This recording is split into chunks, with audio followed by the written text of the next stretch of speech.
by C&A Building Plastics.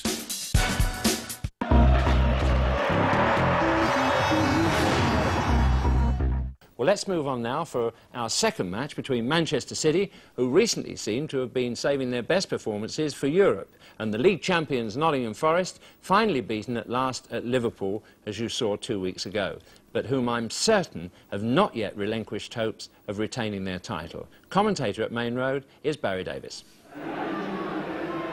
However many Christmases he enjoys, this one will surely stand out for Ray Ranson.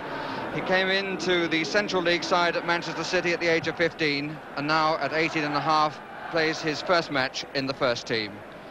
And he comes into a side struggling to end a slump. They've lost their last 5 matches on the trot, and in fact have taken just 3 points out of the last possible 16.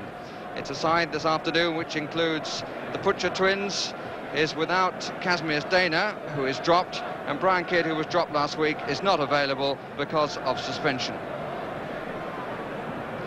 And I suppose the best gift that the City supporters could have this afternoon is a victory for the first time since October the 14th in the league.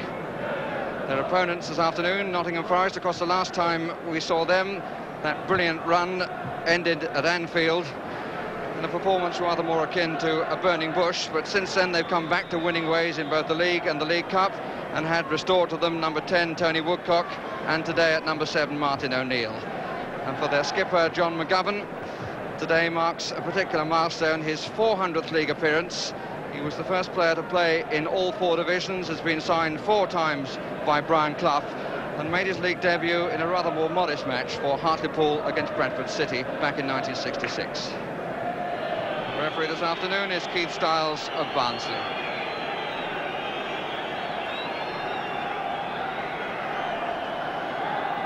Nottingham Forest came to Manchester on the Saturday before Christmas last year and put 4 goals past United. And they're now attacking City, attacking the goal to our right.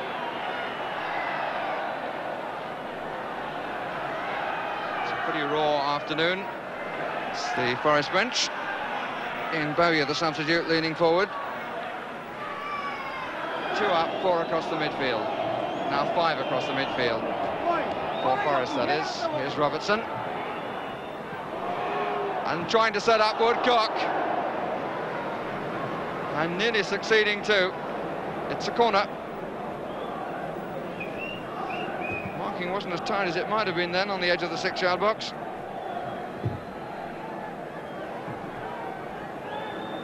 Woodcock to take.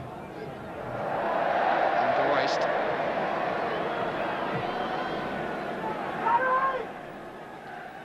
Good voice from Brian Clough. Gamble came down to him. Birtles and Woodcock both ferreting forward. Gemmell. Rather more positive Forest than we saw at Anfield. That proves the point. Here's Woodcock. Oh, he hit that well. Corrigan not tested a second time, having been well tested a first time from the power of Tony Woodcock. Anderson. That's a nice cut inside. And they've got 5 forward here, Forest. Now 6 with Gemmell, now 7 with McGovern on the ball with Robertson. That's how they turn defence into attack. And Robertson. And turned away by Donachie. Woodcock, and finally Butcher gets it out. But there was nice control from Forest in the build-up to that attack. Hartford. Oh, let it go to Clark. And City still haven't sorted themselves out. Here's Robertson. And that's McGovern. Cleanly struck. But in fact straight to the keeper.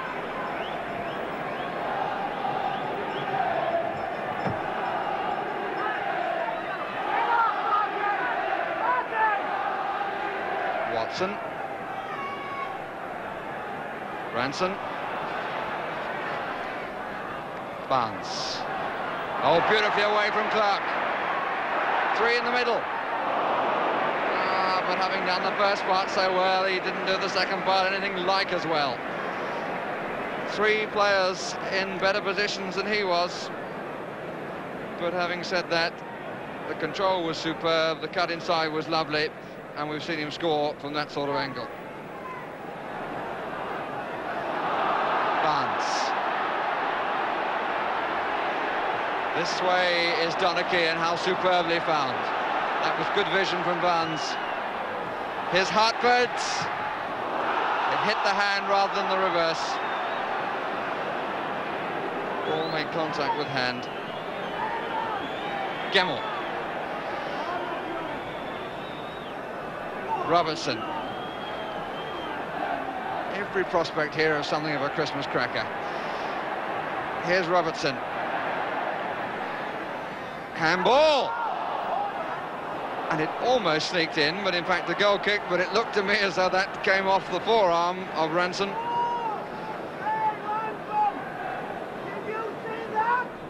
Well, there was a cry, and it may well have come from the Forest bench of linesman, did you see that? The answer would appear to be no. Comes to Woodcock. Berthel's obeying his manager to get up. O'Neill, Anderson on the overlap. Parr came across like a tank.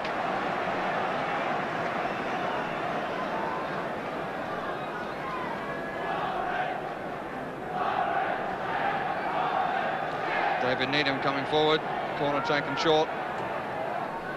Oh, difficult one for the keeper. Berthel's right on the line with the flick after Anderson made the extra man.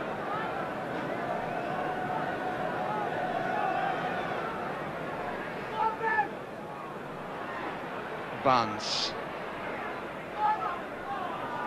Power. Shannon. Oh! And he was turning so sweetly that it fooled Needham. Hartford. There's a gap in front of him. Is he going to go into it? Yes, he does. Gets rid of O'Neill with a good shoulder. Power. Shannon. Just away by Lloyd from Butcher. Oh, that was well won by Ranson. Back again to Ranson. Gets a corner. Well, he will certainly have enjoyed that and gets a nice touch there from Gary Owen. And thunderous applause ringing in the youngsters' ears. Watson up on the far edge of the 6-yard area from the kicker's viewpoint. Shannon's effort.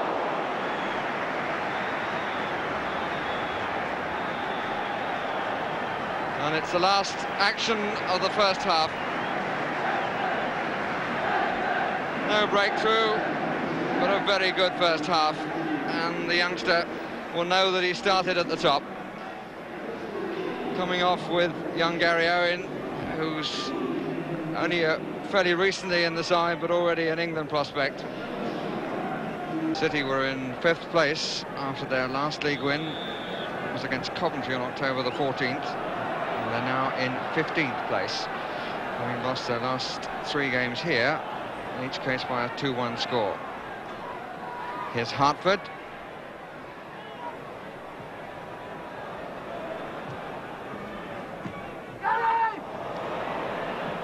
Example of Woodcock putting a defender under pressure. And the free kick to Forest.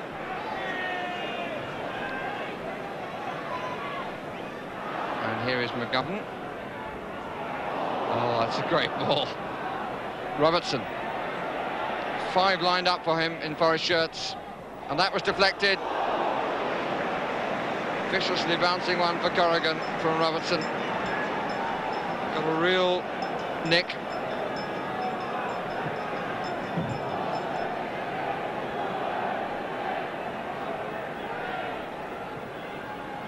Robertson.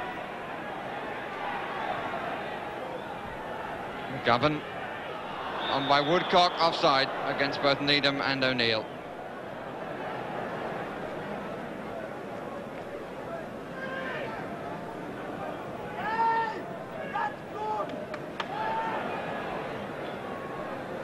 Watson trying to find Owen. Ranson doing well. And now Hartford. Here's Shannon. Well, he took it 2 paces.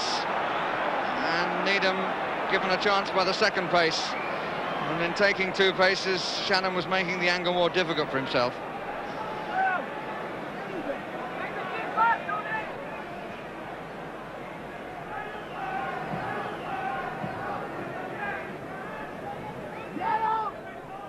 Every time the ball goes down the middle, there's a shout from Brian Clough to Gary Birtles of get up.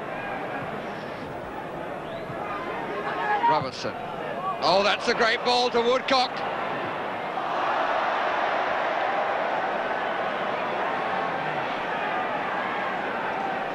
Well, he would give you the best comment on that. It was a magnificent ball, and Woodcock got it all wrong.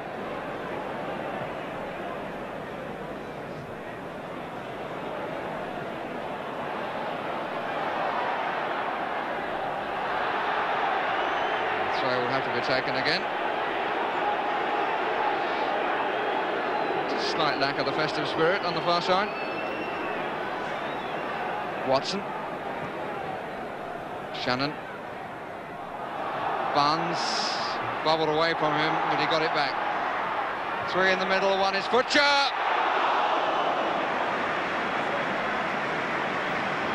Barnes found him well, but again Shilton able to let it go away. Barnes had slight luck then with the ricochets, but it was a good cross.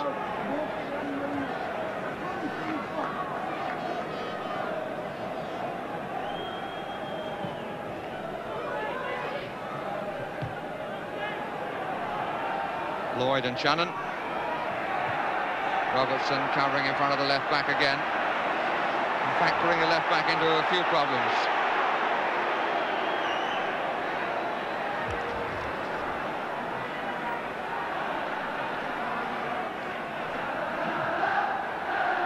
Gemmell. Donachie. Ranson.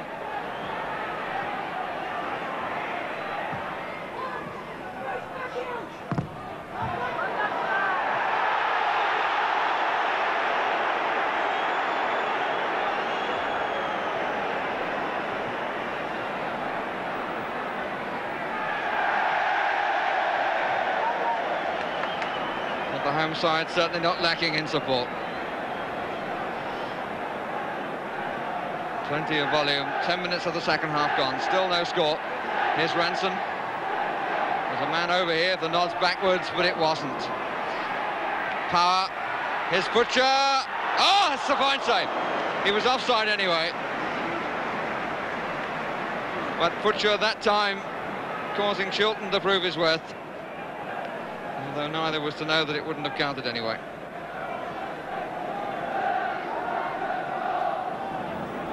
And now he's completely on his feet.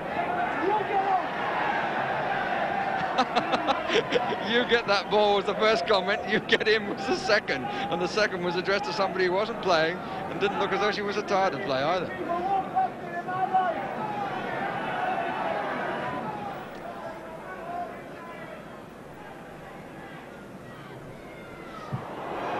Here's Woodcock. The fall was a bit late, but the challenge wasn't a good one, to be fair. He fell very late, but the challenge was arguable initially.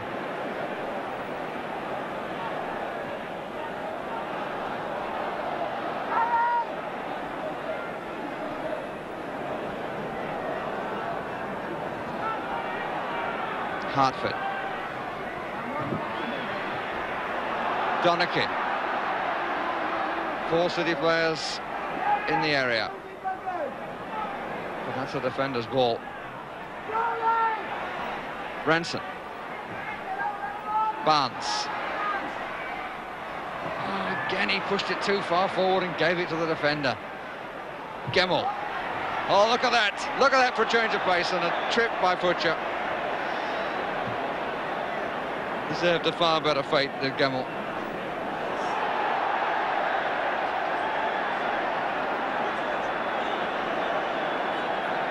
Well, while that was going on, while the referee was talking to Paul Futcher, it appeared that Ron Futcher, for some reason, took revenge on Larry Lloyd. Larry Lloyd is down, and the referee has gone to talk to the linesman. Quite why Ron Futcher should take that sort of action is beyond me, because it was definitely a foul by Paul Futcher. Now, Keith Stiles, having consulted the linesman, what's he going to do? Well, if the linesman saw what one or two people in the crowd saw, I would have thought that, well, he's talking to Larry Lloyd.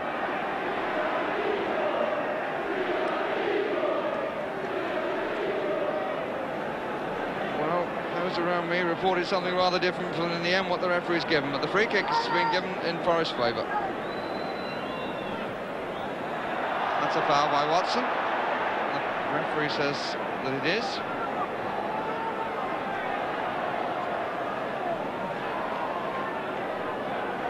Here's McGovern.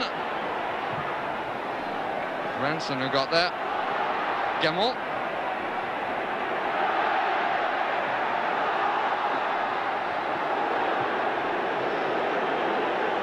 It's all very nip and tuck at the finish.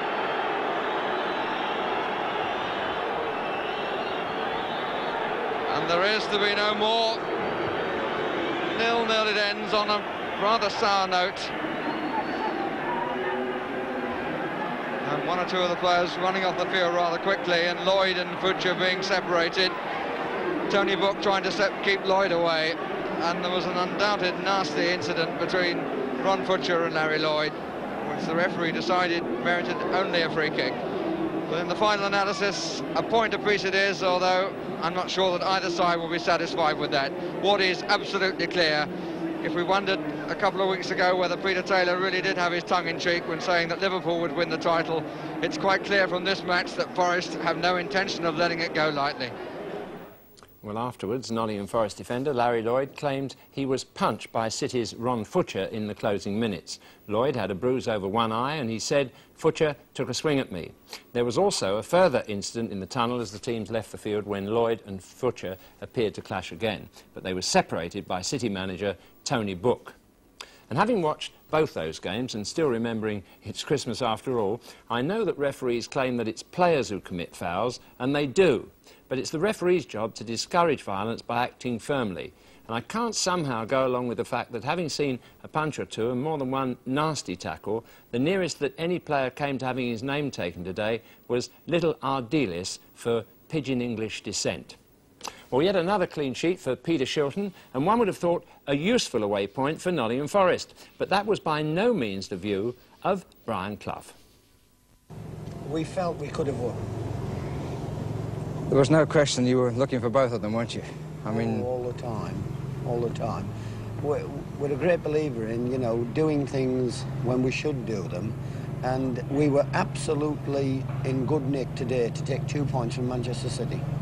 You were, in fact, to use your own word, in rather better nick than you were at Anfield. Me personally, or the team? I don't know about you. You gave us enough. Yeah, well, we're all in better nick. We've been away for 3-4 days. We don't like losing. We came, and having been beaten at Anfield, we came and won on Wednesday and then on Saturday. Our youth team and reserve teams have had good times all week, and we are absolutely thrilled with it, and we knew we should have won today. Do you have any particular views about playing football over Christmas? I'd prefer it, obviously, not to, you know, to play football over Christmas. And I'm certain the players would be of that view also, or share that view. Having said that, it's part and parcel of our job. The people who come and watch football are our customers. If they dictate that we should play over Christmas, then we've got to put up with the, you know, the little things that upset us. So, from Bob and I, Happy Christmas to you. Happy Christmas. Happy Christmas. Oh, and the back pass by Pratt has caught Lacey, and Sunderland's in there. And it's in! Sunderland shots. Oh, it's in!